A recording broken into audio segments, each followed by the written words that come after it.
men, no, but the women are the ones that are delusional. There's regular men out there. There's regular men out there. Chris Hemsworth. There's regular men out there that will have you down. Yeah, but can I just say, people are watching Tate, not understanding that Tate is part of that 1% of success, and they think that they can demand the same thing. No, they can demand purity. One second. Sorry. I understand the point you're all making, but let's understand something. To the sexual marketplace, females have always been, and still to a degree are, the gatekeepers. You can think about it in a very simplistic way. This is not the case, but let's simplify it for the sake of argument. Imagine men will run around and fuck anything, and women are the ones who say yes or no. You are the gatekeepers that have all the power. And this is what's actually truly interesting about the sexual marketplace, because whenever women go, there's not enough good men, then why are you fucking, of course, why would they be good if you don't make them be good?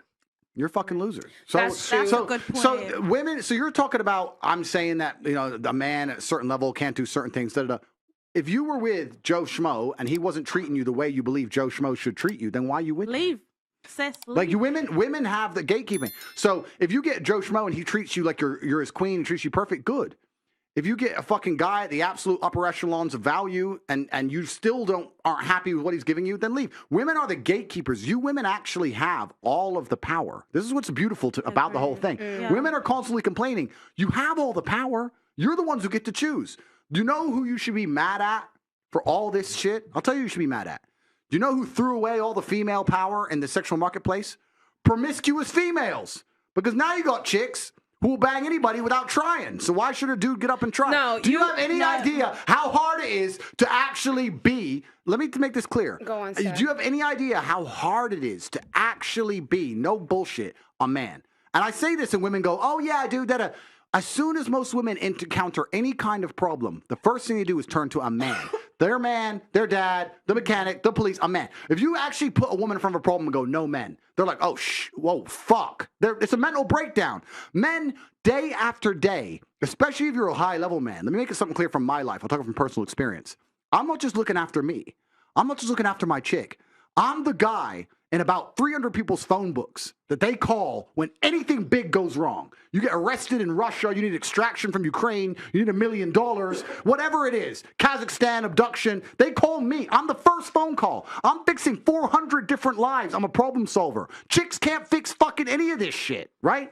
This is how hard it is to be a man. And it's amazing because society expects it of you, but so do women. If you had a man, be honest, you had a man and you went to your man and said, oh, I've got this problem. I can't fix this. It's broken. The car tire's broken. And he went, I don't know. You would dry up. You'd be like, well, fucking, what the fucking point are you? That's the truth. You could sit here and go, oh, we'd call a mechanic. No, you wouldn't. You'd look at your man and go, what do you mean you can't fix it? I'll do it myself, waste man. And this is what she's saying about your man will get up and go, and you know what's beautiful about masculinity? A bunch of times a man will go up and he doesn't have a clue how to fix it himself. Mm-hmm. But he'll go, don't worry, baby, okay. And he'll stand up with no money and no clue. And he'll go out there and fucking try and find a way because as a man, you need to be useful. It is so difficult to be a man. You have no idea the amount of pressure that we're under from society and from the women we even want to associate with. On a whole, it's difficult. So you have to keep all these things in mind. It's hard. But can I ask you a question? You see what you just said about, the top G, that if they had money, you can fly planes and fly that. Drop it down to if you were earning, like, say, $50,000 a year. Yep. Couldn't you be that same person amongst your peers? 100% you could. That's what I'm trying to say. 100% you could. And also you have to... money doesn't make you a top G. No, money is an amplifier. So that's the first thing about money. Money amplifies. Men can make money. Money does not make men. If you're a dork and you get rich, you're a rich dork. If you're a G and you get rich, you're a top G. Right? So that's the first thing about money. And I agree with you. But traditionally... And this is the baseline. And once again, when I say these things, I'm not looking to be attacked for being misogynist. I'm just commenting on how I view the world and how I see things. Traditionally, a man primarily gives his attention to a female to get sex, and she gives him sex back to get the attention. That's the swap, right? So if I'm a dude and I want sex from a girl, I give her attention, I talk to her, I hang out with her, I spend time with her, eventually I get the sex. That's how it works. But the higher value you are as a man, the more valuable your attention is, the more valuable your time is, the less you have to give. It's like potency, right? So I can give 5 minutes to a chick, And that's worth 2 weeks of some other dude's time. But that's the reality. So where you are on the scale is just basically how much of your time you have to give. Now, you can still give all your time to a woman, treat her like a queen, be respected by your peers. She can be happy with you. I'm not saying she will be any. In fact, I'll argue she'll be happier with that man than she'll be with a fucking guy like me. I'm not even out here saying I'll make chicks happy. I'm not even saying that. I'm saying that she'll get the amount of time that she's going to want from that man. The amount of attention is linked to his status. But at a true high-level status of man, it's 2 DMs. Boom, boom. 10 seconds. 10 seconds. 10 seconds, done. This kind of leads into my next question. Do women prefer to be monogamous with a low-value man or share a high-value man? Well, look at society, and you tell me. Monogamous. Ask me. Wait, so let's ask the single ladies. What would you prefer? I would prefer someone who's monogamous. I left a situation where I got the Bentley, I had all that, I had the kids, I had that. That was great.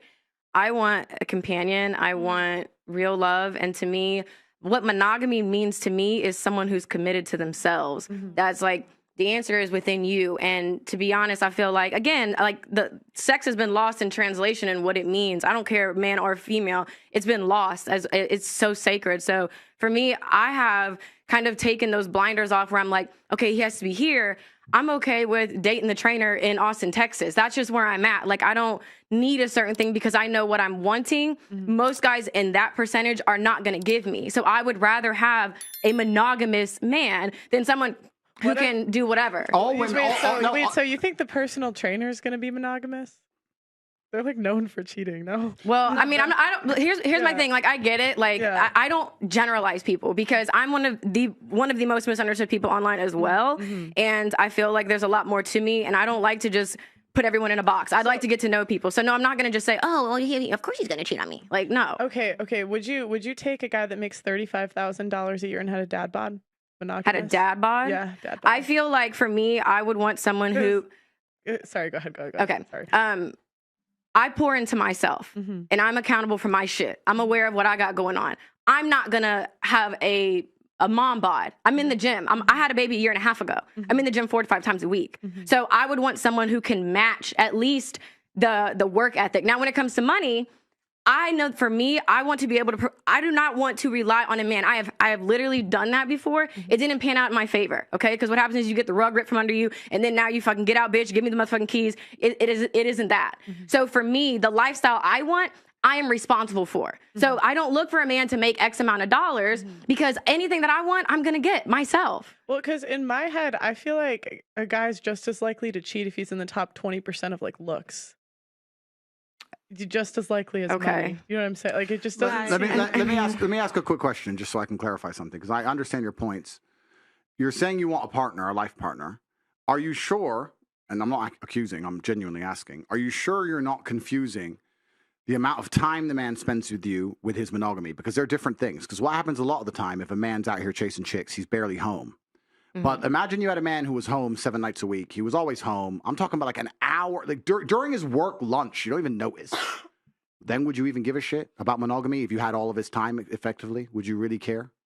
I still would care because I feel like that's still just an hour a day and it's not really quality time. I feel I really have been in so many different situations. Again, the trainer in Austin to the NBA player baby daddy. Like I have seen all of that stuff. And it's just my personal experience and perspective to where I want someone that sees the value in the Grand Canyon. I want somebody who. I understand. Okay. Like, so that's a good point. And so I'll just ask the first question. I'm going to ask the second question. The realization you've come to is an interesting one. It is something that happens, especially to females as they mature. Don't you think it's strange, or why do you think that 0 women on earth choose those kind of men who they perhaps have slightly lower status, but are more likely to be loyal to them and be monogamous, etc. In the modern world, because like I said, the world's changed. Why do you think 0 women choose them when they're at the peak of their choices? So when a woman is 19 and she can go anywhere she wants, every man wants her, she can go on any yacht in Miami, she can get flown out to Dubai, when she has all the choices in the world, why is she completely uninterested in those kind of men? And then when she gets to a certain age of maturity and there's a whole new generation of girls who have all the choices, then they sit there and go, you know what? I deserve monogamy and da-da, and they all of a sudden want to grow up and mature. Why does no woman decide that when she actually is at her most valuable? I feel like like I said, I don't like to speak for all women. I just speak for myself. But I know for me that I was looking for a man for a lifestyle, something that I was not able to do individually by myself. So that's why it's like, well, yeah, I want to be able to do this, do that. I want to go for the football player that was just on GQ. And in reality, now I realize, well, okay, there's a lot that comes with that. I can make my own money. I don't necessarily need that type of guy for the happiness that I'm looking for. Again, seeing value in the Grand Canyon is a lot different than like, okay, here's money for this, here's allowance for that. And here's an hour of my time. As you asking why a man that is 20, 21, 23 is not a top G like a 30, 40-year-old man. No, the point, your age actually dictates your sort of maturity to a large extent. Well, I'm arguing the point. The point I'm trying to make is that what I actually think happens, especially in the modern world, because the modern world's all fucked up and nothing's the way it's supposed to be. The traditional life path of a female is she's 17, she's 18, she's 19, and her value is massively inflated. And I don't blame her. Of course it's massively inflated. Imagine being 19 years old, have achieved exactly fucking zero in your life, knowing nothing. You put makeup on, and sports stars, billionaires, actors, the most important famous people on the planet, the richest men on the planet are begging for your attention.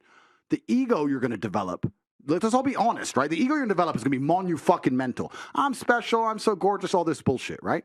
And then what happens as they grow older, as new generations come along, because the truth is most women are at their peak attraction, let's say in their early 20s. As they grow older, what women become is far more fearful of competition. This is why you'll see a woman who's a bit older go, oh, I really want monogamy.